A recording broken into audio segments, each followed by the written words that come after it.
허리케인 데스크.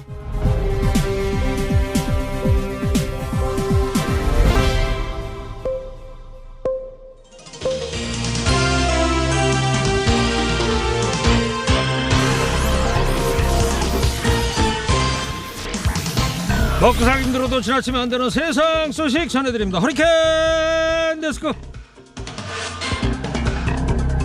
첫 번째 소식입니다. 코로나19 백신 확보 경쟁에서 뒤처졌다는 일부 언론과 야당의 공세에 청와대가 대통령이 손 놓은 양 왜곡해 불신을 키우고 있다면서 백신의 정치화를 멈추라고 정면 반박했습니다. 청와대는 문재인 대통령이 지난 4월부터 충분한 확보를 지시했다고 밝혔습니다. 문재인 대통령도 백신 접종이 늦지 않을 것이고 준비를 잘하고 있다고 말했습니다. 오늘 이낙연 민주당 대표도 한마디 했는데요. 코로나19 치료제와 백신 접종을 앞당기고 과장 왜곡 보도에 적극적으로 대응하겠다고 밝혔습니다. 근거 없는 불안감이 코로나보다 더 무섭습니다. 백신 확보를 위해서 힘을 모아도 모자랄 판입니다.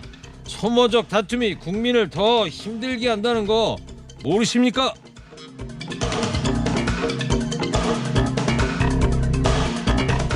국회에서는 변창흠 국토교통부 장관 후보자에 대한 인사청문회가 열리고 있습니다. 질의에 앞서 변 후보자는 그동안의 논란을 의식한 듯 구의역 스크린도 사망사고 피해자 가족에게 먼저 사과했습니다. 그러면서 반성과 사과에 그치지 않고 국민의 생명을 소중히 여기겠다고 밝혔습니다. 그러나 국민의힘은 청문회 초반부터 자진 사퇴를 촉구하며 변 후보자에 대해 비판 쏟아냈습니다. 변 후보자가 국무위원이 된다는 것은 국민에 대한 최소한의 예의가 아니다. 또 변 후보자가 토지 주택에 대해 대단히 편향된 사고를 갖고 있다고 지적하기도 했습니다. 반면 더불어민주당 의원들은 관련된 의혹에 대해 왜 이런 발언이 나왔는지 정확하게 시시비비를 가리자며 정쟁으로 이어지는 것을 경계했습니다. 또 정책에 대해서도 하나하나 들여다보자는 발언들을 내놨습니다. 국토교통부 장관, 능력도 중요하지만 자질도 중요한 자리죠. 국민은 더 이상 실망하고 싶지 않습니다. 반대를 위한 반대가 아니라 변 후보자가 그릇된 시각을 갖고 있는 것은 아닌지 엄중하게 검증해지길 바랍니다. 다음 소식입니다. 의료계가 국민 58%가 의사 국가시험 재접수 허용을 찬성한다는 여론조사 결과가 나왔다고 주장했습니다. 대한신경과학회, 대한내과과학회, 대한외과학회 등이 여론조사 전문기관 공정에 의뢰해서 12일과 13일 전국 19세 이상 남녀 606명을 대상으로 여론조사를 시행했는데요. 의사 국가시험 실기시험 재응시에 찬성한 사람이 전체 응답자의 58.7%였고 반대는 39.3%라고 밝혔습니다. 표본 오차는 95% 신뢰 수준의 플러스 마이너스 4%포인트, 응답률은 25.7%였습니다. 한편 정세균 총리에 이어서 권덕철 보건복지부 장관 후보자도 의대생에 대한 구제 가능성 언급하면서 의사 국가고시 재응시 가능성이 커지는 거 아니냐 얘기 나오고 있습니다. 10명 중에 6명 찬성이라. 우리 청취자 문자 보면 그런 분위기가 어제 아니던데요. 어디 가족 투표라도 했나봐요.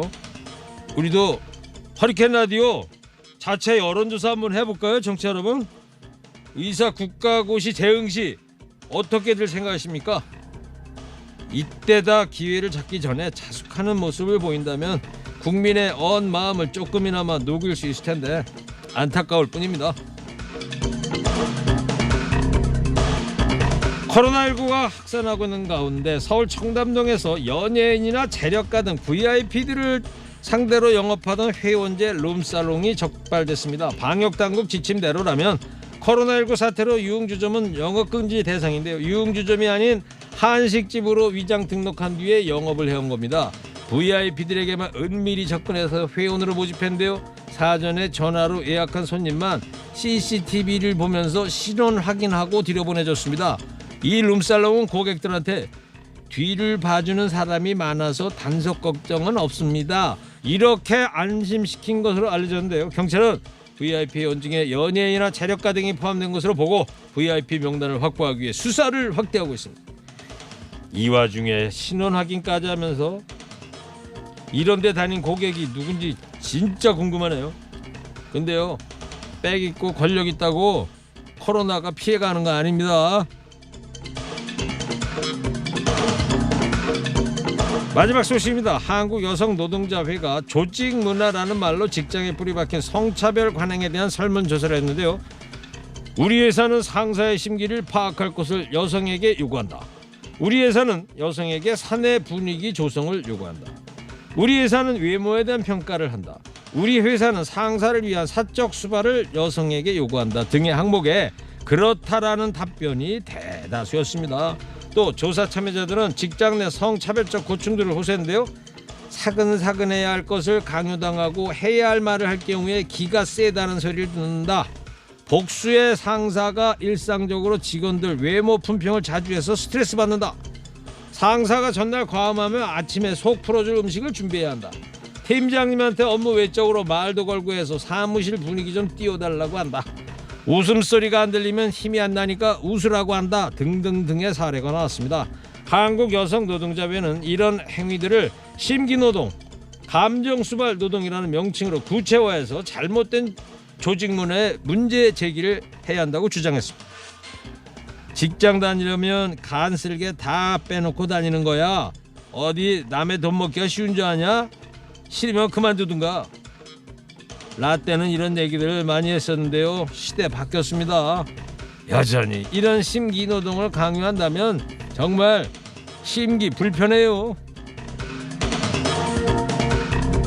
오늘 허리케인 데스크 여기까지 하겠습니다. 깨어있는 시민이 됩시다.